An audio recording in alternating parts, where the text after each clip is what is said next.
is Bee, and I'm a master's candidate at the School of Education at National University.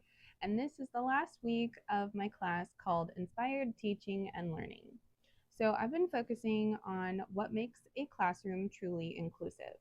For me, it comes down to these core pillars: co-regulation, predictability, relationship-driven instruction, and a universal design for learning. I'm still building on these skills, but in my class, these skills aren't just buzzwords. They are the foundation of my daily flow. And here's what my inspired workflow looks like. So a typical lesson in my classroom that I've designed, the structure starts off with a warm-up, and this is really important because it gives students a chance to transition from whatever was happening before they came into my class or whatever happened in the previous lesson, gives them a chance to reset and get ready for some higher level thinking. So doing this daily creates a predictable routine from the warm-up. Then I go into a mini lesson, small group rotations with differentiated instruction, and then we have a final debrief coming together to discuss how the lesson went. And in doing this, I'm establishing a safer mental space in my classroom. You know, when students know exactly what to expect, then they can feel secure enough to engage. And predictability in teaching is a key component of building trust with students so that they feel free to exist in the space, engage, and learn. So for universal design for learning, I involve, so I'm evolving my teaching to include more choice boards because choice boards are a fantastic way to incorporate a universal design for learning. Basically, it gives students a bunch of options as for ways that they can express their understanding of a concept. So they can use graphic organizers, they can do verbal explanations, they can write it out, they can use digital tools. And doing this lowers barriers for students with disabilities because it gives students so many options for how to engage. And it also allows for students who want more of a challenge to have more of a challenge, and students to be able to accurately express their learning.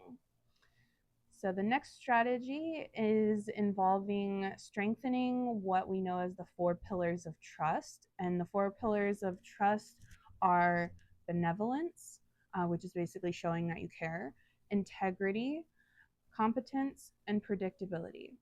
So when I am meeting with students in small groups, for whatever subject it may be, when I'm interacting with them, I am showing them that I care, that I can validate their emotions. I hear what they say and I respond. And this shows them that, you know, I do have their best interests in mind, that I do believe in them, that I want them to succeed. So, you know, some of the things that I say are, you know, I know you can do this, and it's okay if today is not the day. You know, we'll keep trying. And in doing so, I'm building that safety that students need to take risks with difficult concepts. Another strategy is equitable family engagement. So right now I'm working on shifting my family engagement towards an equitable partnership.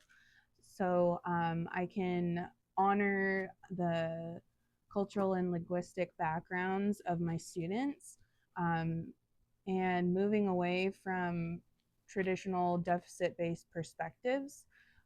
So what I want to do more. I mean, I already do connect with families within the first couple of weeks, but I want a more clear approach where I'm like asking them questions and like kind of giving them a survey to fill out. And I'm probably going to end up doing that either online or a paper form so that they have like multiple ways that they could do that. If they just want to do it quick on their phone, that's fine. Or if they want to fill out the paper and give it to the kid to bring back, we could do that too. But just asking them like, what is your preferred language of communication? What methods of communication, and then also offering my time, like outside of the school day, inviting families to come into the classroom if they're available to help with activities and projects that we're working on. That could be a fun day. And also offering co-teaching opportunities if parents want to come in and co-teach with me. And then also, like, I love help with grading. Like, if parents just want to come in and like help with grading, that is so clutch. So I appreciate that too. But yeah, I can create equitable partnerships with the families of my students by doing these things. So, in conclusion, um, I think that by enhancing these skills and incorporating them more into my teaching practices, it's going to further an inclusive and relationship driven classroom. Thank you.